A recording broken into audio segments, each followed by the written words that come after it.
I have nothing but the utmost respect for her. Susan Sarandon, everybody.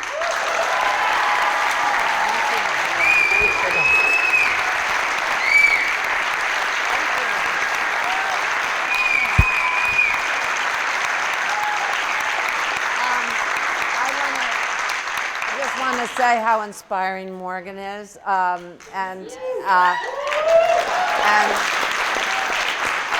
also, Morgan, any progressive that tells you you have to take big money to win, let's lose the label progressive for those people, because that is not true. And I was with AOC. That happens to be the district. I'm the oldest of 9 kids, so we moved out of that district to New Jersey because we could get a house for $12,000 in that time. But I went back there to campaign with her, and her opponent was the machine. So it wasn't just any election in New York. He was set to take Nancy Pelosi's place when she decided at 150 that she would retire. And let's see what happens in that election, by the way, of her challenger. But anyway, and AOC was so smart because she was outspent 3-1. She was, Crowley was endorsed by Hillary Clinton and by Cuomo and by everybody that has any clout in New York. But AOC was really smart. She said, you know, we have the army. When you have just big donors, you're heavy at the top, but you do not have an army, and that's what you have. And respect to all of you in Ohio who are going on issues and not identity and all of these things that have been deciding so much, and are actually listening and voting because of making this change. Because we are, as we have seen, we're in a transformational moment in this country that is so exciting and simultaneously so scary, because we have the opportunity not just to defeat Trump, which obviously is a given that we have to do if we want to survive, but a chance to actually change systemically what is going on in this country. We have in Bernie Sanders someone who's been talking about the same thing for his entire life. When he says he wants single-payer health care, he's been saying that since the early 80s.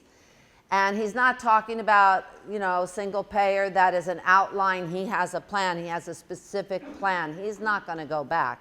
When he sits down during the State of the Union applause, he is not voting to increase the military budget. He knows where we need that money.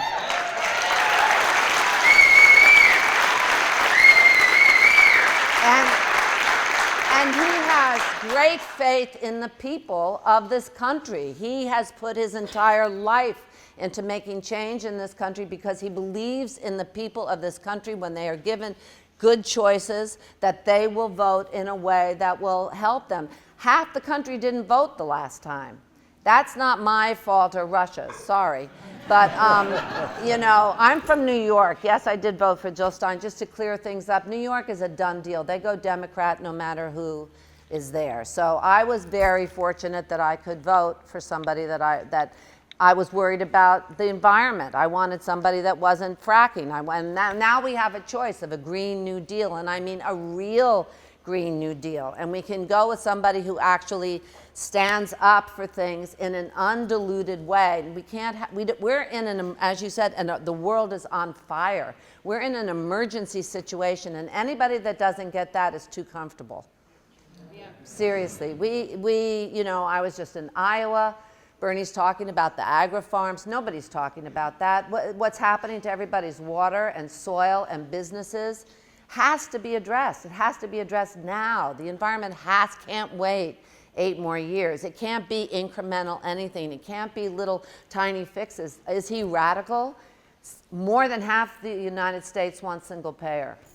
That's not radical. But is it radical if you're an establishment candidate? If you're in DC, yeah, that's radical, because it means that you're going to be taking on insurance and pharmaceutical companies, and that's what we have to do. He's supporting women. You know, you can't say you're a feminist and be against a $15 minimum wage.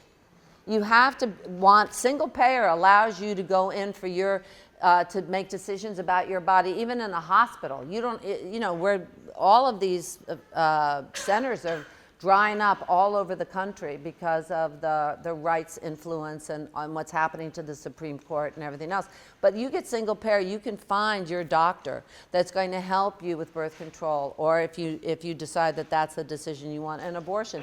But other things too. You know, you can't have a healthy country when the population can't get their medicine because it costs too much money. And you have insurance and you can't afford the fucking copay and all of that. And so we're up against a big, big problem because we don't have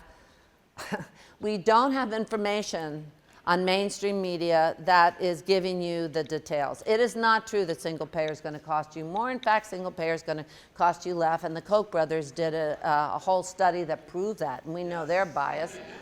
So, I mean, what we have to do is get out the information so people can make a choice to save their lives in this. It's so exciting time. I mean, where you have stood on this election, you're going to tell your kids, either to explain that you did everything you could before we fell off the cliff, or to explain how you fought and fought to make sure that they had clean water, that they had a future, that they had an education, that they could go to college if they chose to go to college without being in debt for the rest of their lives. You know, you just can't build a good economy on something that's being run this way. And we've seen the 1% just gobble up everything. Okay, I don't have to say anything more, do I? I mean, really.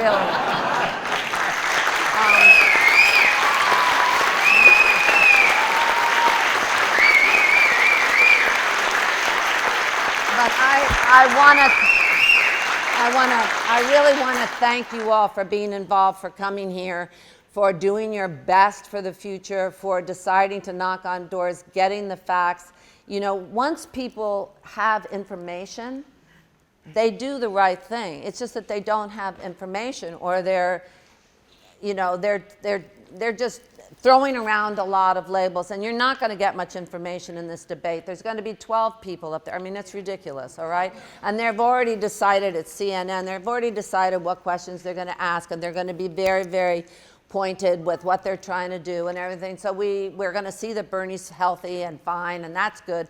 But don't be looking for the debates to tell you so much about anything, really. I mean, maybe a few people have figured out a few jokes to get in there, you know, but seriously, what we need to do is to go forward with the real information. The kids are already pretty much on it because they're not watching mainstream media, so they've got a head start. They know it's their world that's going to be threatened. They know, they've seen their parents trying to make it through. And I know that, and I talked to somebody who was, we were talking, because I found out a lot in Iowa about the opiate problems, you know, and how it was happening. And I asked somebody who told me that since she graduated from college, 10 people she knew had died, had OD'd. And I said, why, what can you tell me? You know, we know that they're too readily accessible. I mean, you know, people are going to have to pay for that, and that's horrible, that what they did, the pharmaceuticals, to make this happen. She said, there's no hope.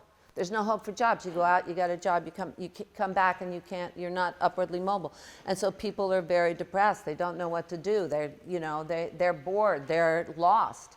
And we have to change that.